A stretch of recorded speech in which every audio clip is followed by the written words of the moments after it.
Olá, alunos. Meu nome é Mário Vitor. Estou aqui para explicar um pouquinho mais sobre redação, especificamente sobre dissertação argumentativa, que é própria para Enem como outros vestibulares do Brasil, ok? Além de apresentar o gênero dissertação, veremos algumas temáticas, como a temática do trânsito e a temática das questões ambientais, que são factuais não só para esse ano, como para outros anos, ok?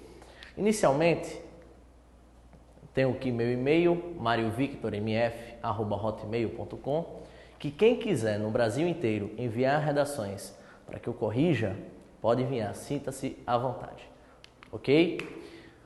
Primeira questão da pessoalidade, pessoal.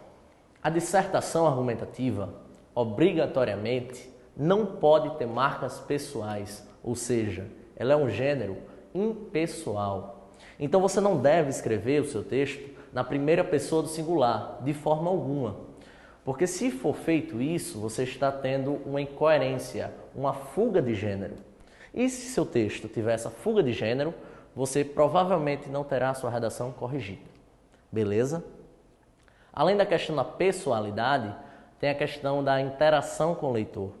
Você não deve interagir com o leitor. De que maneira? A partir de uma pergunta direta para ele, a partir de um vocativo, caro leitor, por exemplo, certo? Então, não interaja, nem escreva o texto na primeira pessoa do singular. Professor, eu posso escrever ele na primeira do plural ou na terceira pessoa? Claro, sem problema algum.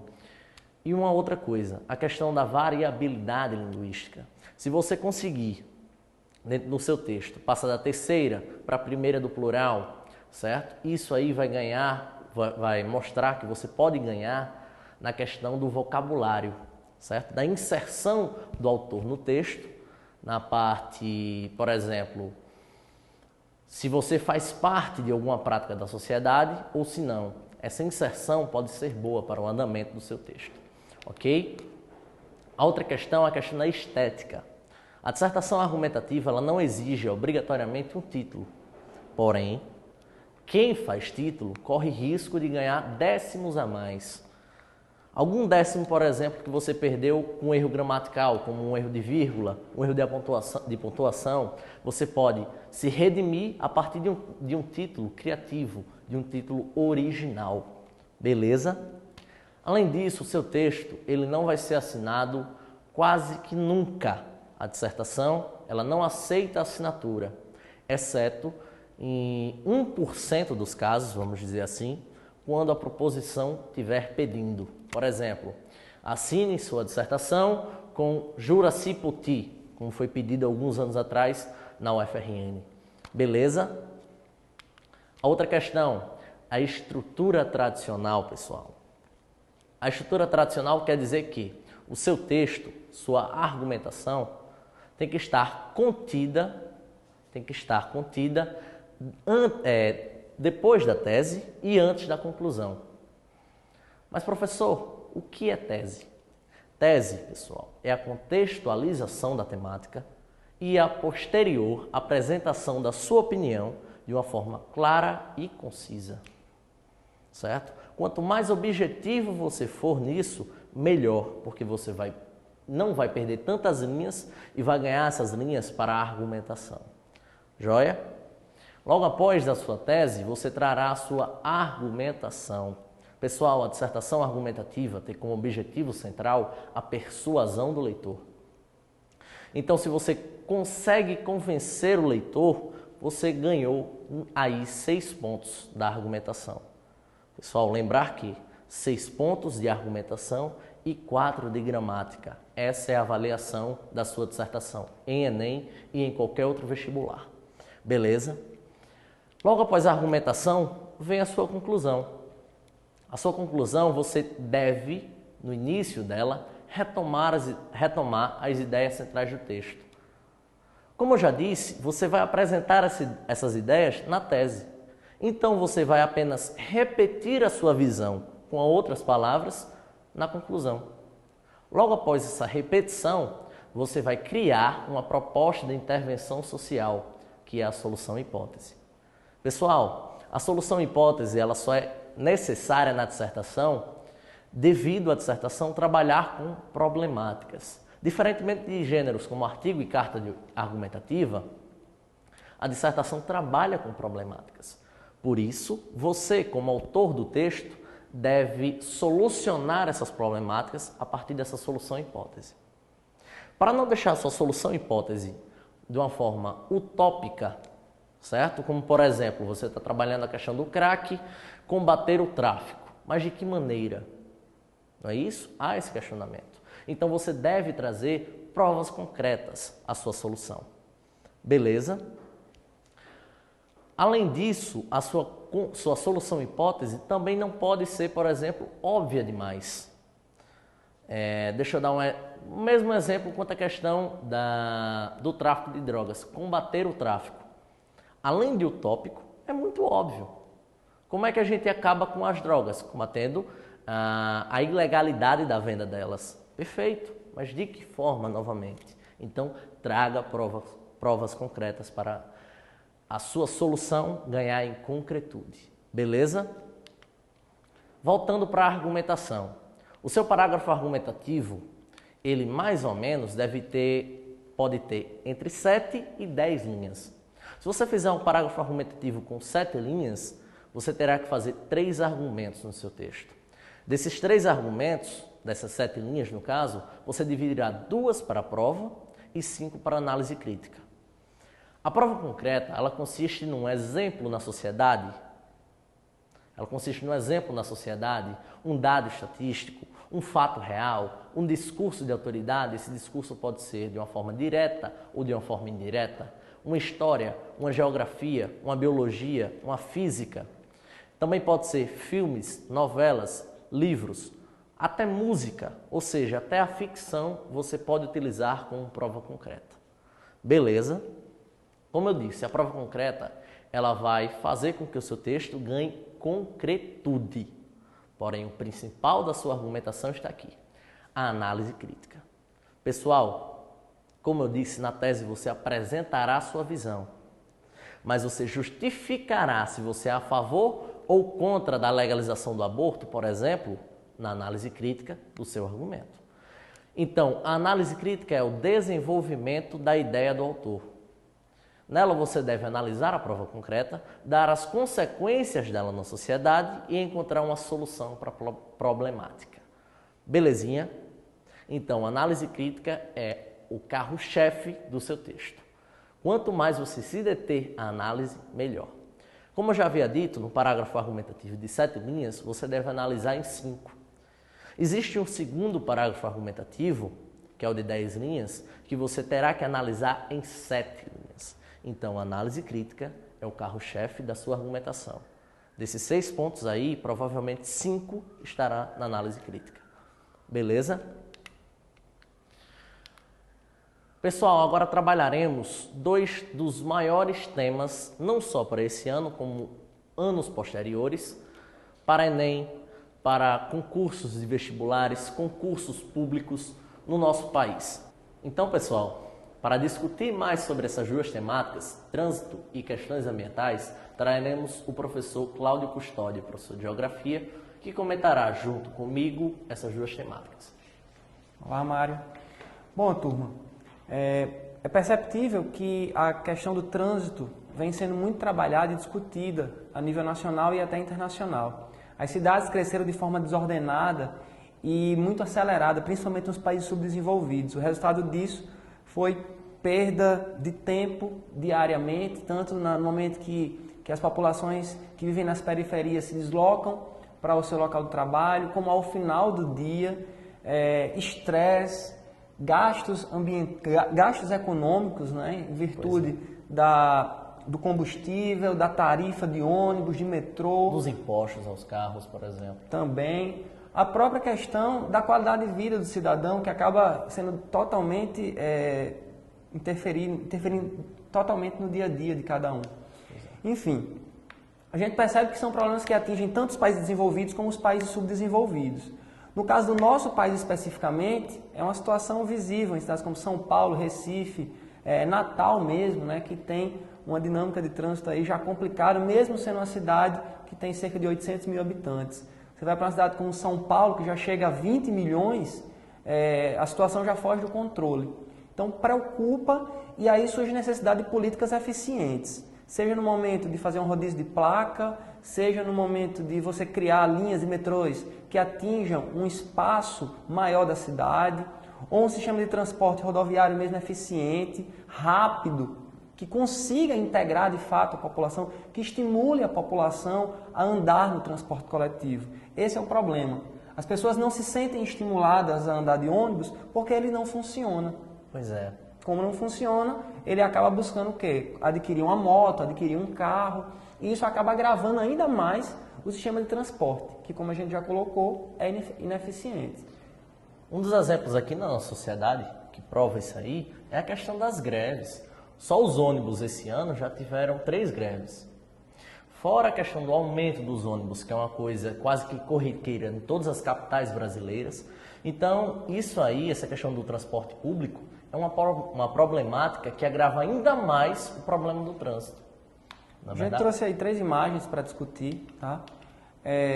Na primeira delas, uma chargezinha, transporte público, um burrinho puxando a carroça, como eu disse, ineficiente, lento, poluente, muito lotado, né?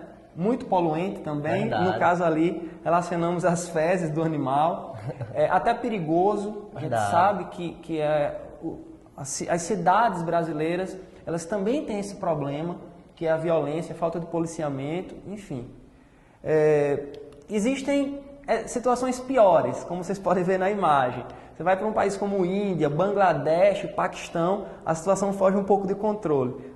Coloquei uma imagem aí bem exagerada para a gente perceber um pouco essa dinâmica. Parece os circulares das universidades federais, não é? Parece um pouquinho pior, né? Mas o pessoal está feliz, está rindo de tudo.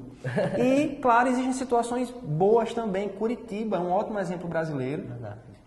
Que no caso, Mário, já é uma cópia do sistema de transporte de Bogotá, na Colômbia. Quer dizer, um país subdesenvolvido também que conseguiu desenvolver um sistema eficiente. Você vê os ônibus sanfonados, né?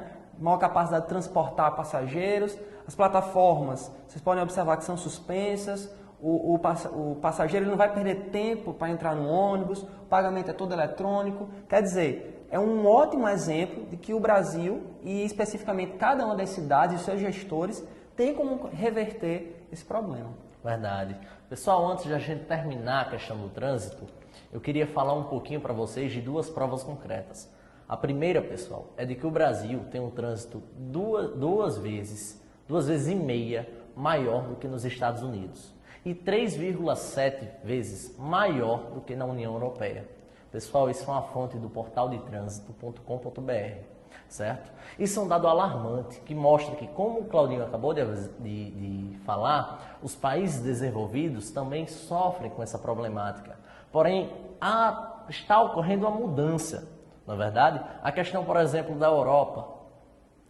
Eu vi uma reportagem há uns 2 anos atrás no Globo Repórter, em que apresentou a presidenta da Holanda andando de bicicleta no meio da rua, certo? Isso é até um estímulo à população para, por exemplo, largar seus carros, não é verdade? O prefeito de Londres, agora também nas Olimpíadas, mostrou também essa possibilidade, né? Ele se deslocava sempre de bicicleta. Pois é. Um outro exemplo, pessoal, está, por exemplo, entrelaçado entre 2 capitais brasileiras. Uma delas, que eu até fiquei abismado quando eu vi essa reportagem, é que Boa Vista, capital da Roraima,